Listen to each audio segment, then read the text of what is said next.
दक्षिण मुंबई मतदारसंघातल्या उमेदवारीचा तिढा केंद्रीय नेतृत्वाच्या दारात पोहोचल्याची माहिती आहे। हा तिढा सोडवण्यासाठी महाराष्ट्र भाजपचे लोकसभा निवडणूक प्रभारी दिनेश शर्मा हे उद्या दक्षिण मुंबईत मॅरेथॉन बैठक घेणार आहेत।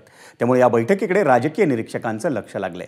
दरम्यान दक्षिण मुंबई मतदारसंघातल्या उमेदवारीच्या तिढ्यावर चर्चा करण्यासाठी भाजपच्या मुंबई कार्यालयात आज बैठक बोलावण्यात आली होती। मुंबई भाजप अध्यक्ष आशिष शेलार यांनी मुंबई भाजपच्या वसंत स्मृती कार्यालयात ही बैठक बोलावली होती। विधानसभा अध्यक्ष राहुल नार्वेकर आणि पर्यटन मंत्री मंगलप्रभात लोढा या दोघांशीही शेलारांनी चर्चा केली।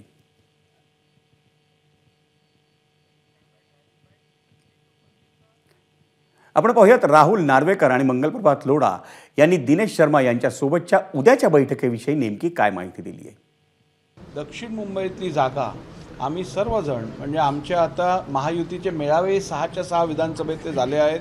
कुलाबा असो, मुंबादेवी असो, भायखळा असो, मलबारील असो, शिवडी, वरळी या 6च्या 6 विधानसभांमध्ये महायुतीचे मेळावे झाले आहेत। सगळ्यांचं अत्यंत चांगल्यारीत्या मनोमिलन आणि चांगला संपर्क झालेला आहे आणि ह्यातून महायुतीचा उमेदवार दक्षिण मुंबईतून 100% विजयी होणार हे मी आजच आपल्याला सांगू शकतो।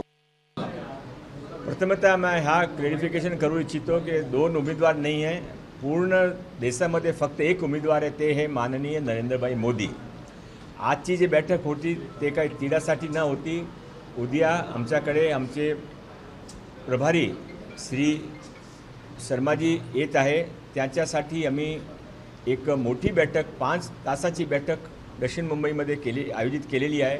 ते पूर्ण महाराष्ट्रामध्ये बैठक घेत आहेत। त्या बैठकीची पूर्व तयारीसाठी मी माननीय राहुल नार्वेकरजी आणि आमचे अध्यक्ष माननीय आशिष शेलारजी यांच्यासमोर बसलो होतो। आम्ही डिटेल काढला आहे। एबीपी माझा, उघडा डोळे बघा नीट।